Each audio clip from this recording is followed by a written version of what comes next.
Thank you so much for having me and our lab here. It's quite an honor to be able to share some of the background of why we're so interested in this work and to be able to hopefully inspire and empower you to do the best that you could do as you enjoy the entire lifespan. So I'll give a little bit of an overview, the roadmap of the topics I'll cover. Okay. So I'll first just introduce the context of why it's so important that we try to understand how to maximize our cognitive health throughout our lifespan. Okay. I'll just give a little bit of the background of what that looks like, just based on data that's collected across large studies. What does our cognitive health look like at the lifespan? Then I'll talk about some of the more optimistic sides of what does it look like when people are super agers relative to their cognitive health. They don't actually show declines in cognition. What does that look like? On the other side of that, what are the predictors when you're in your midlife period of maintaining cognitive health over the lifespan, even if you're not a super ager? Okay, what are the predictors? I'll emphasize very large studies so that we know that we're getting sort of real patterns that are really robust across large samples and across all different parts of the United States and the world. And then I'll show some examples of interventions. So in particular, interventions, even when people are in their 60s, when you start something new, we know since the 60s, 50s, and 60s now, there's really good data from then that the brain remains plastic to experience, and this happens in the 50s, 60s, 70s, 80s, and 90s, and hundreds. And so we know from data that the brain remains very plastic to experience, but what does that look like when we try to study that? What does that look like, and where is the data strongest?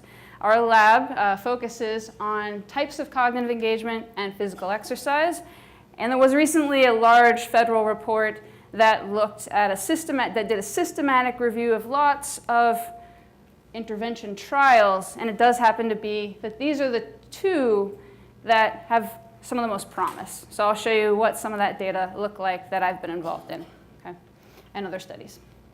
Okay, so I'll start here with our background. So this is just a visual of what it looks like when we look at what we would say the distribution of people at different ages.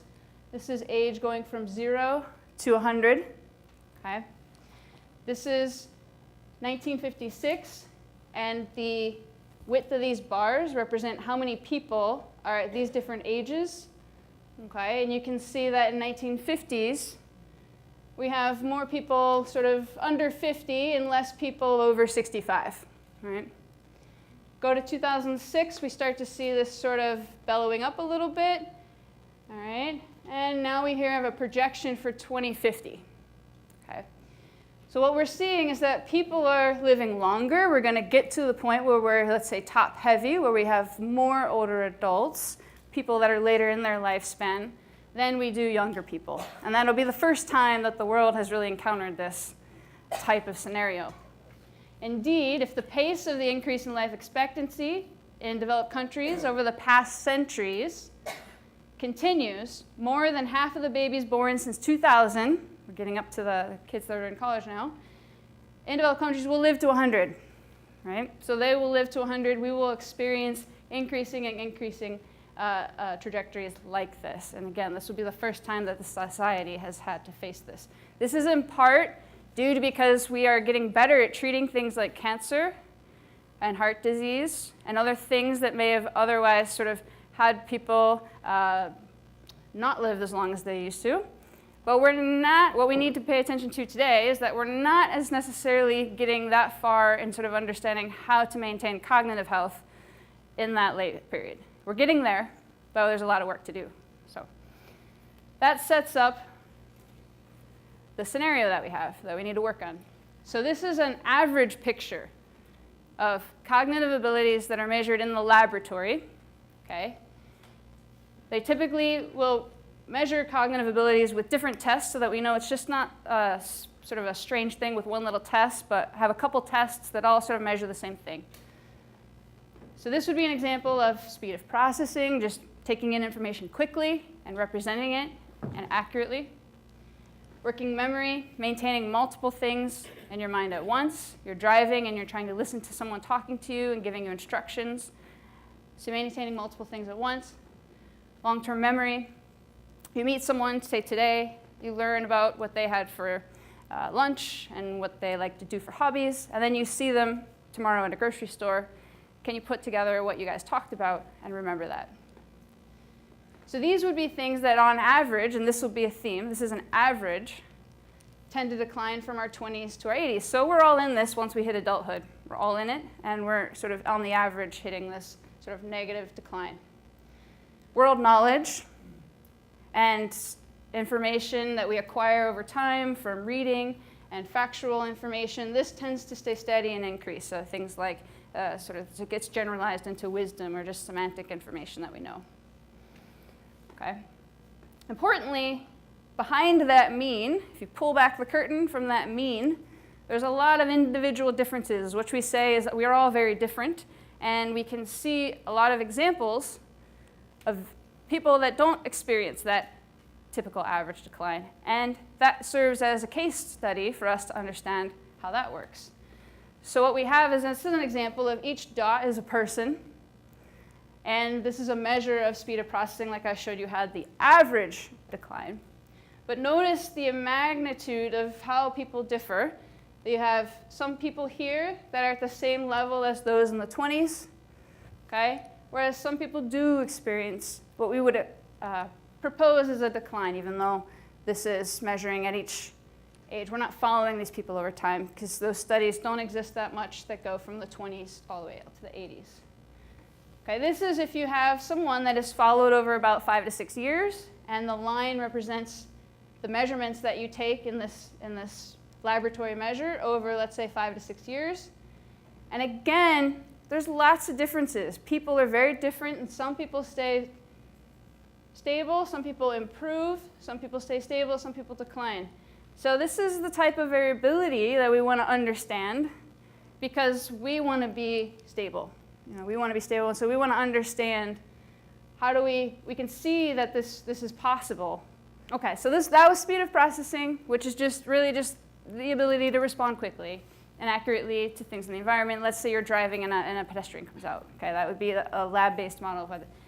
This is the same type of graph, but for episodic memory, which is often something that we all care very deeply about because we want to remember in social situations the experiences that we have. Episodic memory is the memory for episodes in our life.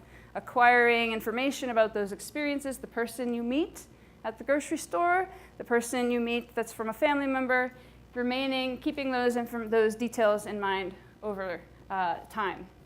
And this is just the example of how different people are, so that what we want to do in sort of these laboratory studies, and what we've been trying to do is understand these differences. So even though there is this sort of downward trajectory, there are people that are improving, okay, even from their 60s to their 80s, okay? And this is from many studies from many different countries and from many different cultures. So there's enough data now that we know that this is a real pattern of what the data would look like if you pull out thousands of people from any culture, okay? This is a brain region that has been shown to be heavily involved with this type of memory, okay? So importantly, it shows some of the same patterns where it also can be very stable for some people, can get bigger for others, and shows declines for others. And this is, again, just this proof of concept, and this is another study with different participants. So we see these patterns across lots of studies, and the point here is to dispel the notion of that average decline being the way it has to be for everybody. There's a lot of differences behind those means that we can try to understand to make it look different for each individual. Okay. This is a picture of where that particular brain region is. It's called the hippocampus. Okay. If you put your fingers right above your ears, and if you could keep pushing them forward till they touched, you would run right into this brain region, and it's sort of elongated. And this is the critical area that is important in your brain for acquiring those experiences, memories of new experiences, and keeping them over time and being able to recall them when you need to. Okay. This is also the region that first starts to deteriorate and disconnect from the rest of the brain as pathologies that create Alzheimer's disease start to progress. They first develop and are thought to be related to those memory declines as they progress out of this region. So it's a region we care very deeply about if we're trying to prevent the progression of Alzheimer's disease. Okay, so our goal is to acknowledge that we have normal aging and that we can eliminate or try to get past cancers and cardiovascular disease, but we're going to have these be chronic. This might create a longer distance by which we have to deal with cognitive declines, but we want to fill this out to where we have cognitive health through most of our lifespan, so that we are functionally independent and have this sort of long health span, or you could say brain span. Okay? So I want to just go over some terms that you might hear and try to get them sort of in mind as we talk about what is our goal that we're trying to stay above in terms of thresholds that would affect our independence. Okay? So this term mild cognitive impairment refers to any sort of cognitive dysfunction that would be any sort of cognitive function that is more than expected for your age, your gender, or your education level. So we all will experience some level of cognitive decline as we get older. Most of us do. But when that decline starts to go past what it would be expected from other people your age and gender and education, then we start to say, well, something else might be happening that we need to start to treat or sort of intervene with. Dementia is an umbrella term for when that cognitive dysfunction starts to impair your quality of life. You cannot sort of feel independent, you may not be driving anymore, and you may forget to take medications that then sort of lead down to sort of cascades of bad outcomes. Okay? And then Alzheimer's is the most common cause of MCI and dementia. So these are sort of general terms. And you could have cognitive dysfunction and dementia that is not due to Alzheimer's. It could be due to even like a nutritional deficiency or something else. So when these start to happen, one possibility is that Alzheimer's is underneath this, and this happens to be the most common cause of cognitive impairment that leads to later dementia. Accounts for over 2/3 of age-related dementias. 6th leading cause of death, and importantly, we don't really know how to stop the progression. Nothing has really been successful. Okay, that's where we want to start to come in and prevent this type of information, because age is the leading risk factor for getting cognitive impairment. Okay, so what do different trajectories look like if we're trying to break away from the mean and think about different ways that we could have a trajectory over time? One possibility is we have what's called maintenance of cognition and brain. This would be a trajectory like shown in here with red. Okay? Around the 20s, you keep improving your world knowledge. That scaffolds and helps sort of enrich your abilities to maintain things like working memory and episodic and experiential memory. And even out in your 80s and 90s, you're still pretty close to where you were in your 20s. You're sort of maintaining where you were, and you're not really hitting that major cognitive decline until very much later. Okay? So this might be the threshold of dementia where you've lost the independence. Okay? We could say that B is what we saw was like sort of that average curve. Okay? C is what happens if we recognize that we all have some level of potential that we're not maximizing with our daily life, and that we can go above that average if we're given the right stimulus or right intervention that really sort of is tailored to what we need per se, okay, or what the data show should work for most people. Okay? And then D is what we don't want. D is this accelerated decline from the 20s. You just start to have this decline, and you get in your 70s very early on and potentially have 10 to 15 years where you have loss of functional impairment. Okay? So let's look. I want to show some data from what are people that have this kind of trajectory look like. Okay? We'll talk about what are the predictors of if we are B, what are the predictors of keeping on B and not going in this accelerated decline. Okay, we'll look at predictors early on of keeping sort of this maintained cognitive health. And then we'll look at interventions that might sort of create this little blip. Okay.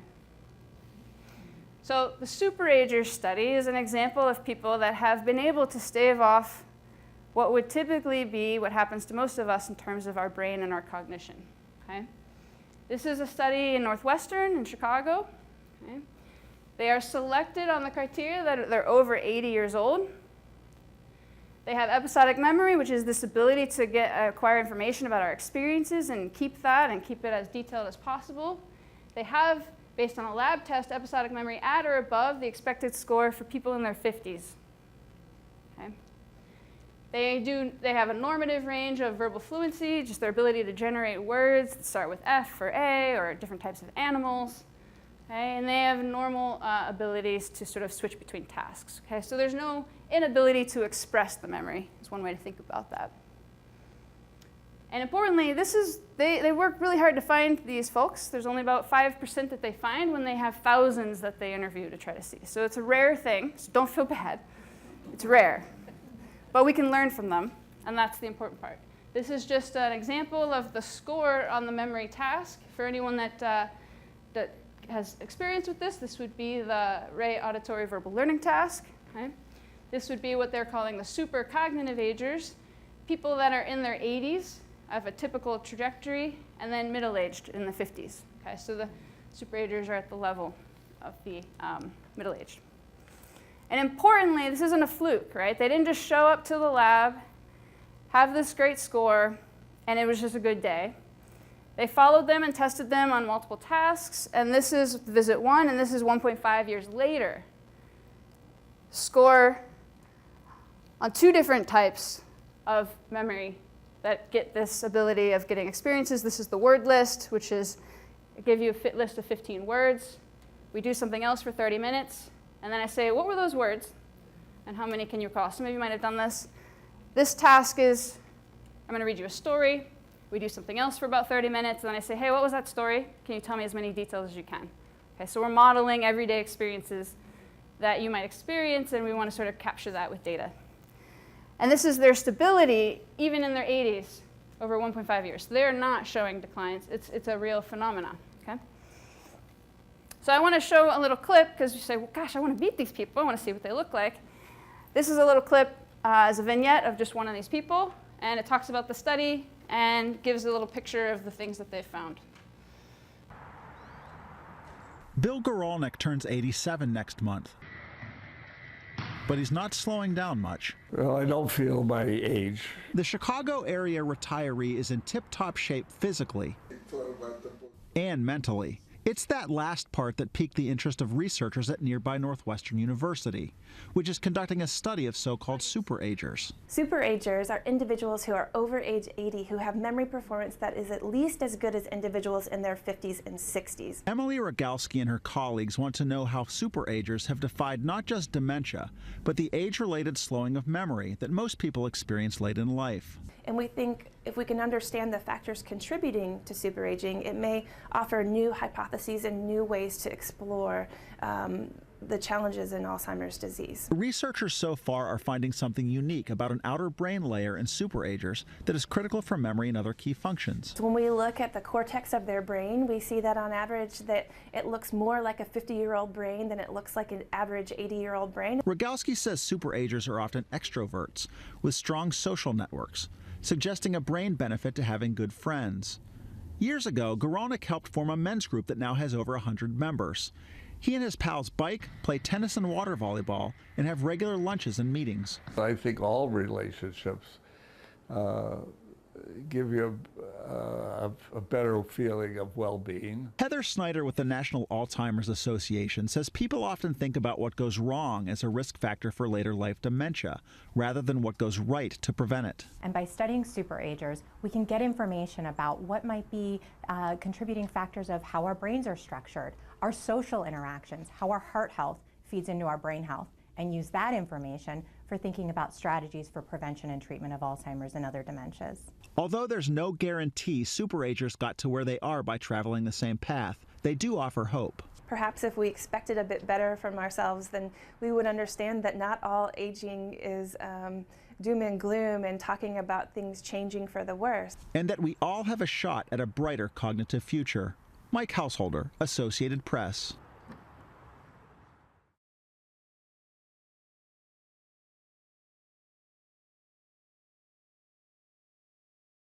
Okay, well, some of the visuals were him being active with his friends. They showed him in the pool, playing water volleyball, and playing with friends, playing cards, I think, in one of these clips.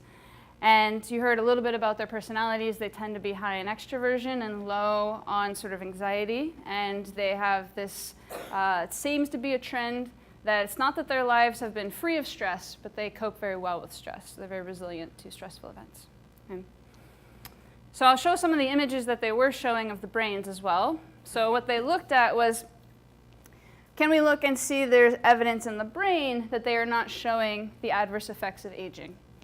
Because what it could be, before I go with this, what it could be is that they have very good abilities to sort of just have good strategies and do well in the tasks. And this is this idea of cognitive reserve, where you might have the physical substrates of aging happening in the brain, but you can work around them. And this is the idea even when you can have the pathologies associated with Alzheimer's, but actually not show the cognitive decline that is associated with it. So their question for looking at the brain was, is this what we're seeing with superagers, or is it actually that their brain is not experiencing the deterioration that you would see with aging? So the question here then, they said average thinning from midlife to 80s. So this is, on average, the areas of the gray matter, which is where the brain cells are and all the sort of connections between brain cells, the way that they make connections. They live on the sort of outer cortex. Okay.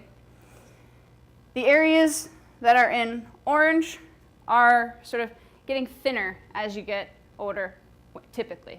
Okay, so you can see it's pretty widespread. Thinning for the normal 80-year-olds versus the superagers. So this is showing then that if you look at a superager compared to a typical 80-year-old, the superagers do have more of these sort of cell bodies, more density of the brain cells, essentially, on this outer cortex. And it's pretty widespread in some of the same areas. Okay? But when you look at the superagers compared to the 50-year-olds, there's no difference.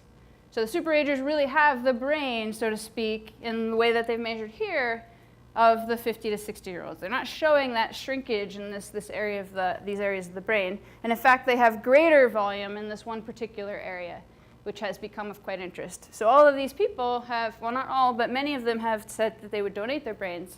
And that's an active area of investigation that they're looking at when people do pass, what cellularly is happening to sort of keep these brains functioning the way they are. Okay. So this is proof of concept that this idea of maintenance or staving off the actual physical consequences of aging on the brain is possible. And then if we use samples like this is one way of many tools to understand sort of how we can get there. Okay? Now I want to give some of the evidence from studies that have said, okay, for most of us on average, what are then the predictors of staying cognitively healthy the longest we can? Okay? So not going in superagers, but a different kind of study. This type of study is an example here, about 776 people that are 75 or older. They followed them for 6 years, and they said, what would be the predictors of developing dementia over the course of the study? Okay. For this particular part of the study, what I want to highlight is that participants themselves and also experts in cognition and neurology created a list of different activities: reading literature, doing crossword puzzles, playing cards, attending courses, doing sports, and rated them on how difficult they were cognitively. So how much intensity or mental effort is involved, and rated them from 1 to 3, so 3 being the most demanding. Okay. What they did was then they added up, if people did these throughout the week, they added them up and said if someone has a high score, then they typically do really demanding cognitive activities pretty often. And then these would be their score. And the pattern that they saw is that the more people were engaging in really difficult cognitive activities, the lower their rate of dementia 6 years later. Okay, so this was one of the very big studies, and other people have replicated this type of pattern. This study actually also included physical activities and combinations of cognitive and physical, like dance, and showed that they all showed very good protection the more that you engage in them, and decreasing risk of dementia. Okay. This is one of my favorite studies like this as well, where it looked at the variety versus frequency. Okay? So they also have a list of different activities that, based on participants and experts, were rated as low to high intensity of how demanding they were. So watching TV, low. Okay? Viewing art, sort of low to medium. Volunteering, assisting family. This would probably be a wide category. Playing games, these would be medium. Discussing politics, reading books, attending classes. These must be very demanding crossword puzzles. Okay, so varying on intensity. Then they ask a very large sample of people, in a given month, what do you do? How often do you do them? Okay? What they found was that the variety, or the number of different activities that they did, was the most important thing that predicted whether they were going to go on to have that cognitive impairment. It was more important than frequency. Frequency did not, the amount of time that you did any one thing, it wasn't as important as the amount of different things that you did. Okay? So it was independent of frequency, and higher intensity did help, but really it was the variety that had the biggest benefit. And this was beneficial for maintaining episodic memory, which is, again, the sort of experiential memory that we have, and this sort of global score of your orientation to what day it is, keeping track of time, and having good memory and attention. Okay? So each additional distinct activity that someone said they did in a month corresponded to reduced cognitive impairment by like 8 to 11%. So this is one of, I think, a nice proof of concept that corresponds with a lot of other studies, that variety and challenging yourself and keeping things new is something that's a principle by which you can benefit yourself. Okay? So the things that we've learned so far, social support is quite important. You want to mix it up. Variety is very important, more often than frequency, or more so than frequency.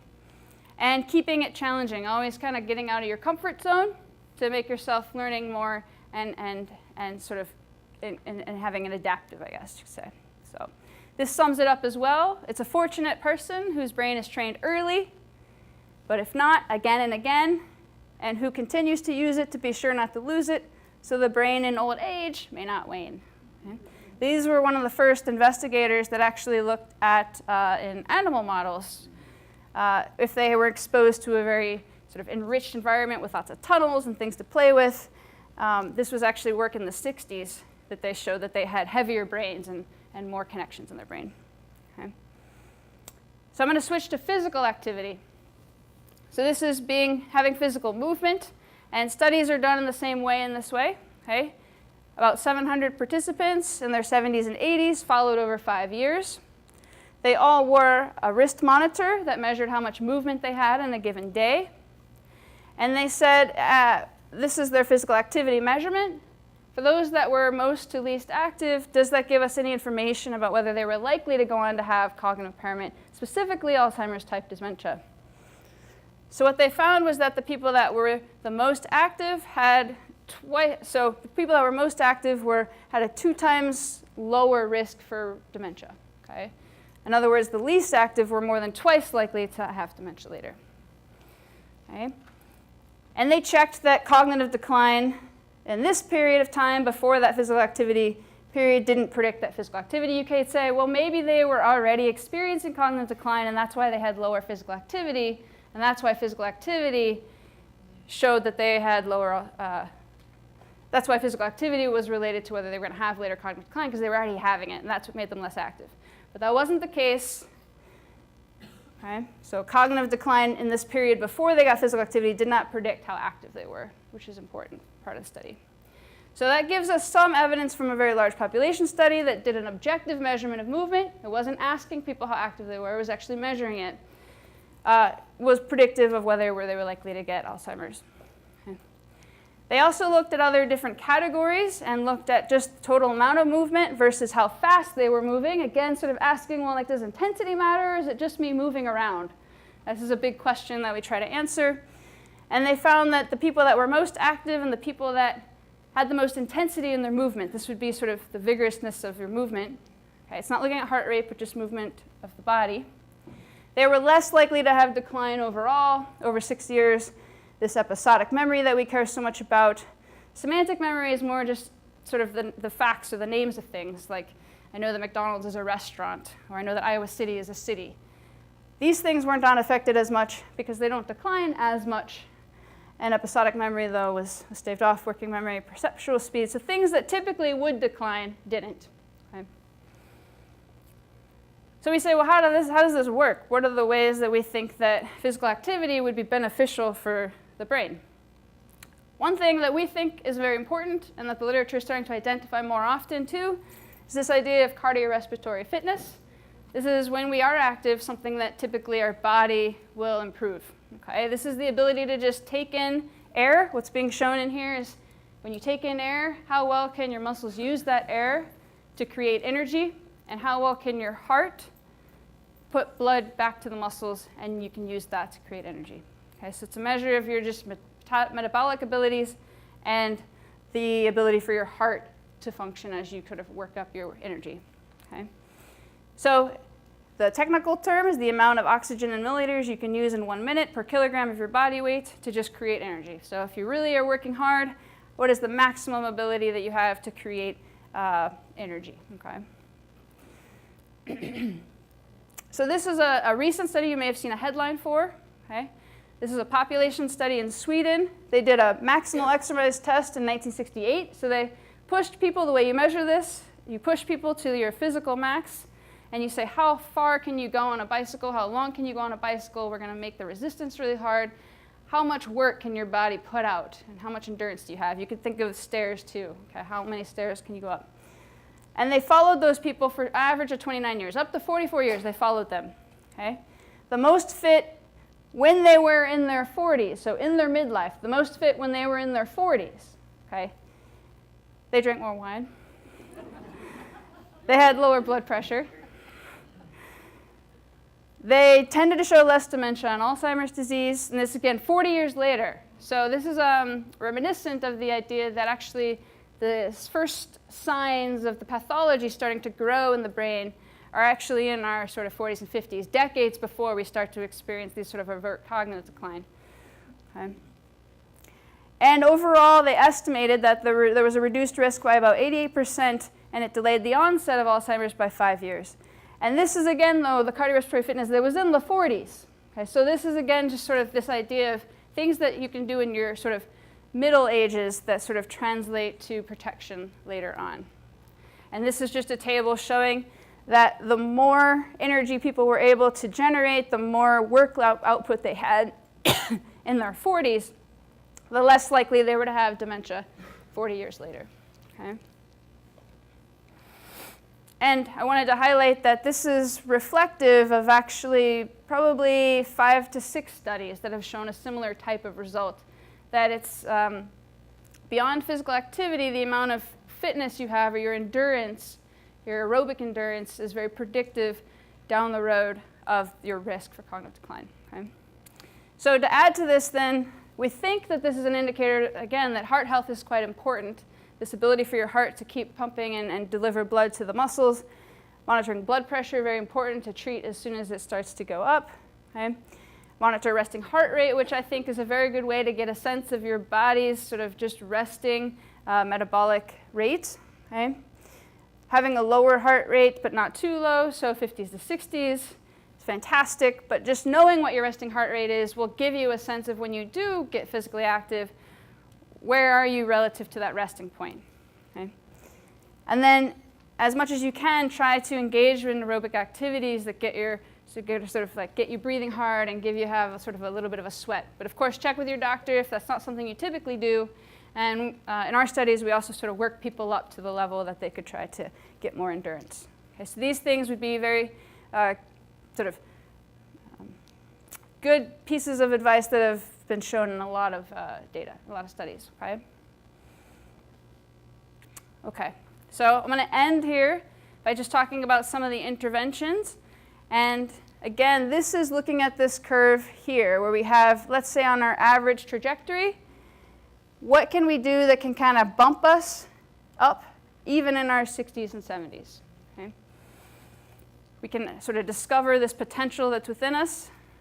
So what we have here is this idea that we sort of have in our lab in terms of how we would build a training program for cognitive engagement that's targeted to specific abilities that might be declining. We looked at correlation studies where people that are more engaged in different types of activities have more protection over time. We can combine this with principles that we know from animal models or even studies throughout humans to know that different types of timing of the training and different types of reward can help us learn things and have those memories last. And what this is going to do is this is going to help us be able to create training programs that could, in theory, improve cognitive abilities based on what we know about what the most successful people are doing and what seems to sort of maximize changes in the brain. Okay? This is an example of the biggest study that we know of that has been done to sort of look at this proof of concept of when people engage in a new activity and they learn a new skill, does that improve not only their skill, but something outside of that skill in daily life? So it was 2,800 people, 65 to 94-year-olds, average of 73, about 75% were female. Okay? They did only 10 sessions that were 60 to 75 minutes over 5 to 6 weeks. And they did this reasoning, memory, and speed. And then there was a group that did nothing. Okay? So this reasoning group, they learned how to solve problems. They learned how to create strategies to solve new problems. Okay? And they practiced that in groups. The memory learned mnemonics, how to sort of organize lists and visualize things that they were learning in a scene. And the speed training was actually computerized to sort of increase the ability to take in a lot of information very quickly. Okay, again, it was only 10 sessions, and their idea was that could people improve not only on what they practiced, but also improve on things in everyday life, and maybe even health-related quality of life. So a take-home message that they found is that indeed people will get better at what they practice. The people that practiced mnemonics and how to memorize lists got better at it. The people that practiced on reasoning got better at that, and the people that practiced on speed got better at that. And there was some transfer or sort of generalized improvement in things outside. It wasn't huge. The effects were not huge in terms of the benefits 5 years later on activities of daily living. The reasoning group experienced some improvement in this. This would be things like remembering how well are you remembering lists in your daily life. Health-related quality of life and the risk of depressive symptoms seemed to improve for the speed training. Okay. Reasoning and speed groups improved on locus of personal control, this sense of a personal control over life. And this is particularly interesting because it still seems kind of mysterious that 10 sessions in 5 to 6 weeks could create benefits 5 to 10 years later. And I think some aspects of the design may be at play, but some aspects of this idea of just improving someone's awareness that they can have some control over their cognitive health may be at play as well. Okay. And then speed of training. The speed training was linked to lower rates of cognitive impairment 10 years later. This was recently released. Okay. And it's preliminary at this point, but nonetheless, it's the first time any evidence like that has been shown that 5 to 6 weeks of a computer program might have that experience. What we don't know is how that worked, but something about it was able to sort of be linked with lower cognitive decline. Okay. Some of the work that I've done has said whether we could use sort of immersive video games that are real strategy-based, like role-playing games. Settlers of Catan is like a physical version, and there's computerized versions. Computerized versions just help it sort of be really adaptive and sort of tuned to your skill level. But it doesn't have to be computerized. Okay? And what we looked at is whether training and learning these sort of immersive reasoning games, this was Rise of Nations, and this was, again, only 15 1.5-hour sessions over 4 to 5 weeks. So not a whole lot, but just this immersive experience, whether that would improve some of these tasks that we would typically see decline in. And they did see improvements. So this was one of the only studies that was been able to then also show that some sort of targeted training, particularly at a particular type of cognitive process, could sort of generalize to other things that you didn't train on. Okay. So this was a study that we recently just did here at the University of Iowa, where we also did then computerized training. And the thing that I want to emphasize is that we had people come into the study and they were randomized into either one type of training versus another. Okay? One type of training was rewarding and fun, it had a lot of variety, and it was very adaptive. So everything you did, what the next challenge was very adaptive to your own skill level and your performance. And the other group, it was rewarding and fun. There was less variety and less adaptive. So this is putting to the test some of those things we looked at with the really large population studies where they said, well, people that had more variety and people that kept it challenging had lower risks of cognitive decline. Could we see this in even just sort of 3 months of an experience that sort of encapsulates those principles? Okay? And then we compare on how performance on other cognitive tasks looks like before and after. And preliminarily, what we saw, this isn't published yet, but it's submitted, is that the people that were in the adaptive and had a lot of variety in their cognitive training, they did show improvements in overall cognitive abilities, whereas the other group, they showed improvements, but it wasn't as much. Okay? So this is just looking at the concept of taking those large population studies and trying to put them into a targeted experience that captures the principles that we've learned from the large studies. Okay? So why a computer, though? It could be fun to have this social engagement. The reasons you might consider using a computer would be that it can have the training would be targeted to your abilities and where you start and really work on your weaknesses. Okay? It would be individualized and adaptive, and you would have really good feedback. Okay? And you could have a social network within a computerized program. You could do it on your own schedule, and you don't necessarily need the equipment because you could go to the library or a center like this. Okay? And important, it's really scalable. If a cognitive psychologist or someone like me tries to create a training program that I know from data that should really benefit you, it might look like stick figures and not really very fun. But if we collaborate with people that can create really rewarding situations and scenarios and have really sort of feel like a game, and we give our knowledge of the principles of what should work, then you create something that's quite scalable and available to a lot of people. Okay? So that's why we would even sort of approach this computerized possibility. You probably know that there are a lot of products out there that have these sort of brain training claims, right? So what would you look at if you're looking at some of these programs and saying, look, should I even investigate or put my money there? You want to look at whether there are scientists such as neuropsychologists, psychologists, neuroscientists, neurologists, people with a background in how the brain works and how aging works, and whether they are on the advisory board. These companies should have advisory boards, and they should, if they're doing what they claim, they should have advice from the scientist side. Okay? And you want to say, well, okay, have they published studies that show the effectiveness of these types of programs? And what populations have those studies been in? They shouldn't claim that it should help someone that's in their 60s if the actual research is on people with schizophrenia. Okay? So you want to look, and it should be on the website, what are they claiming and what types of populations is it really suited for you. You want to look for what's called a randomized controlled trial. This is, again, where you take people in and then you put them into different groups. Okay? And you see whether the program that they're claiming is beneficial. And are the outcomes that they have actually reaching real-world function? Okay? Everyday function, daily quality of life, health variables, and things like that. Okay? Okay. If you're doing it and you feel like it's really routine and it's not continually challenging, then it's probably not something that you want to keep doing. So you want to keep saying, what I really need to be doing are things that are new and challenging. Okay? And so that's what you want to look for.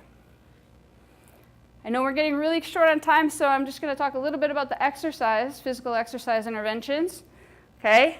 So this is a little cartoon. Actually, golf is a great way to exercise if you use a bowling ball.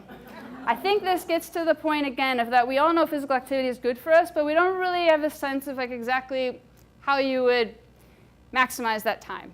If you're going to do it to stave off memory decline, is it the movement? Should I really be getting your heart rate up? Things like this. What is the most important thing? And I think we don't know. Okay? That's what we try to understand. So this is collapsing across lots of studies that take in people that aren't very active. You roll a die, theoretically, you roll a die, you put them into either a group that does physical activity that gets their heart rate up, or you put them into a group that does not get their heart rate up, but they're sort of stretching and things like that. Okay? You're looking at the improvements in cognition for the people that are doing the exercise that improves their endurance, aerobic endurance, versus those that are in this sort of group that is only doing stretching. Okay? And we won't talk about the different cognitive abilities, just to say that these are cognitive abilities that otherwise typically do decline. Okay? So this is across 18 different studies, and this is a more recent paper that is across many more studies and includes lots of different types of people. And again, they're showing improvements for, and this was actually more types of exercise. This was endurance exercise, and things like Tai Chi even, I think, were in this study. Okay? So there is some benefit to being physically active. It seems like getting your heart rate up is beneficial, but we really don't know. We really don't know for sure what the principles are by how that works. That's part of the research that we're doing. But it does seem to be that you don't have to have cardiorespiratory high fitness in your 40s. We don't think that that's necessary. You could be in your 60s and start being more physically active, and it seems like there are cognitive gains from that experience. And so, but more research needs to be done to sort of understand, well, what is it about that activity that is really beneficial? Okay? So from the studies, it seems like aerobic and strength, if you can combine those, that's fairly good. If you can work up to 6 months, that also shows a lot of benefits. And having sessions 30 to 45 minutes, the data at least show it's very good. Even getting 10 minutes of exercise has been shown to improve your cardiorespiratory fitness. And being female tends to have bigger effects. Okay. This might be because there's more females in the studies. A lot of studies like this have between 60 to 75% females. Okay. I wonder if I should. So just to go quickly through some of the snapshots inside the brain. Okay. Inside the brain, when animals are running, there's something called brain-derived neurotrophic factor that increases in that area called the hippocampus. And this is an important molecule or a protein that helps keep the hippocampus resilient to energy and helps the hippocampus maintain connections with other parts of the brain. Okay. New cells can be generated in the hippocampus, and young animals that are running in a wheel compared to those that are not generate a lot more new cells in the hippocampus than the sedentary ones. And old runners, so older animals, also generate new cells. So this is very interesting because it helps you create new neurons or new brain cells that help create those memories. And importantly, those new neurons look like young neurons. So they would sprout out and look like the neurons or the brain cells from someone that's 20 or 30. Okay? This is a study that we did where we had people that were not active go to either a walking group or, again, they were just stretching. And what happens is the people in the walking group had increased size of this area of the hippocampus over 1 year. Okay, and the people that declined, that were in the stretching group, they showed sort of a more decline. Okay, so this was the first evidence that in humans, physical exercise for someone in their 60s would actually sort of increase the size of this region that's important for memory. Okay, it seemed to be specific to this region of the brain and didn't show up in sort of other regions that were close by. Okay. I am going to go past these. This one is just a study that looks at not only the size of the hippocampus, but how well the hippocampus talks to other regions in the brain. These are the other regions in the brain that this hippocampus talks to. And as you get older, the hippocampus has a harder time sort of communicating with those other regions. And this connectivity score is how much this hippocampus is communicating with one of those other regions. So this is a snapshot of that data just showing that the people that were walking increased that connection. So not only the volume, but we think importantly the way this works is that exercise is increasing the ability of the hippocampus to talk to other regions that are important for memory. Okay. So what do we have evidence for? We have evidence that sitting less and moving more is good for your cognitive health. We have evidence that cardiorespiratory fitness has a stronger tie to cognition than physical activity when we're talking about cognitive health. There's a small to moderate short-term effect on your cognition, okay? And there's a reduced risk of dementia over long, long periods of time from physical activity, in particular cardiorespiratory fitness outcomes. And it seems to be that the hippocampus is especially responsive to this physical activity. Okay? And this is, again, the area that's attacked by Alzheimer's disease and is important for our experiential memory. What we need to know more about is how important is the type of exercise. Is walking in your neighborhood more beneficial than going on a cycle? There's different parts of so the hippocampus might care about those different types of exercise. What combinations of variables are effective? If you combine these computerized cognitive training or other types of cognitive engagement with exercise, could you boost their benefits? Or if you combine stress reduction with exercise, could that boost the benefits? Is fitness actually really important? We don't know.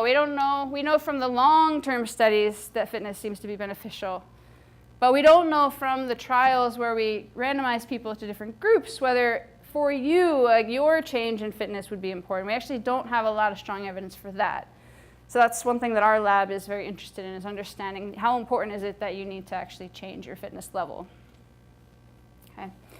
And we actually don't even know why an area in the brain involved with memory is responsive to exercise. As a bigger picture question, why does the hippocampus actually respond? Okay.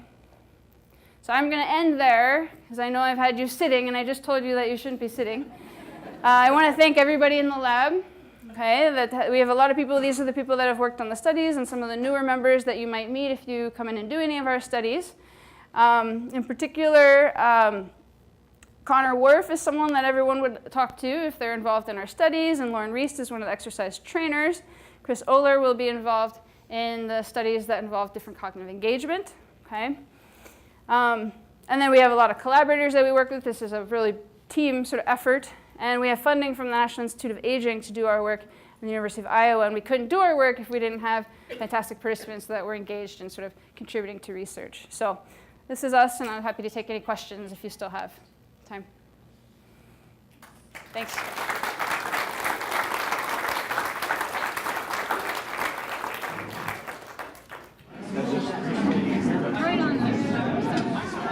It talks about the Mediterranean diet. So I have some fluency there.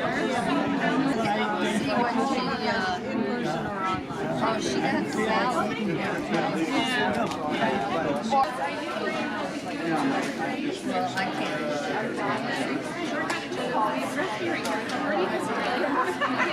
That's the car. You gotta have food, that's all. And you can really substitute any grain that you like. And this is just Is far its own thing or is it? it's a version of which I do. Something like that, energizing. Smells like church. Doesn't it? It has like I tried pastures and I can't read what it says. I think it has ginger, lemon, peppermint, and it's like combination of it. So more like citrusy one or more energizing. Yeah, like lemon and orange. So more the orange, and this is kind of I'll try on the other hand. That's kind of uplifting. That makes you like happy. So you can use it both ways. Heal yourself energized and on the other hand. From one to another. Well, this is very simple to use. I can show you. You just open it. You can add whatever oil you want into it. And then you can dump the water out. I use just the water. You can just change the filter.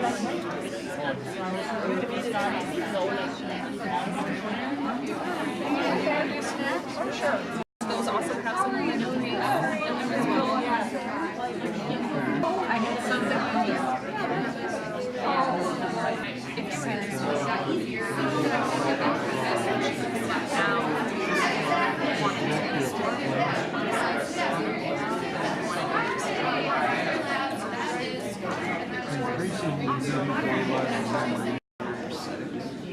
It should be under there. If I were the one that was making the software, I would do exactly what Apple's done. Would make it very obvious where that is, right? So, But you weren't doing yeah. It's okay. It's okay. Figure out how to look But kind of, there's that free. that's kind of one of the main things that we're doing today is just telling over here, people that this we have vigorous some activity, projects, it is one of which more involves physical exercise, and the other Michelle's kind of talking about so one that would be just company sitting Classes quiet. Science So to it's see if their talking online about training how program much does do anything. more activity So, or times more walking. So walking 3 miles an hour is 3 times more It active. sounds like something that you might be interested So anything kind of in this moderate intensity physical activity, they recommend 150 minutes per week. We're But basically if you get up into this recruiting vigorous, then studies it's for the you next kind of drop 3 it. years. So if you kind of go back and forth between the two, this kind of just helps you say, okay, Yeah, and this if is I'm not walking at committing 3 to miles an anything. hour, This is just saying we'll send you some active information about the study. If it sounds like something you'd be interested in. And then the other side just helps you because not get you the everyone has, information that you a track where they can walk a mile. Okay, find how long does something that that's take me? And so this, if you just count your steps, it's about 100 steps per day. You can kind of adjust 3 miles per week. Just kind of a way for you to kind of, do a spot check while you're out there walking. Yeah. Yeah. Well, thanks very much.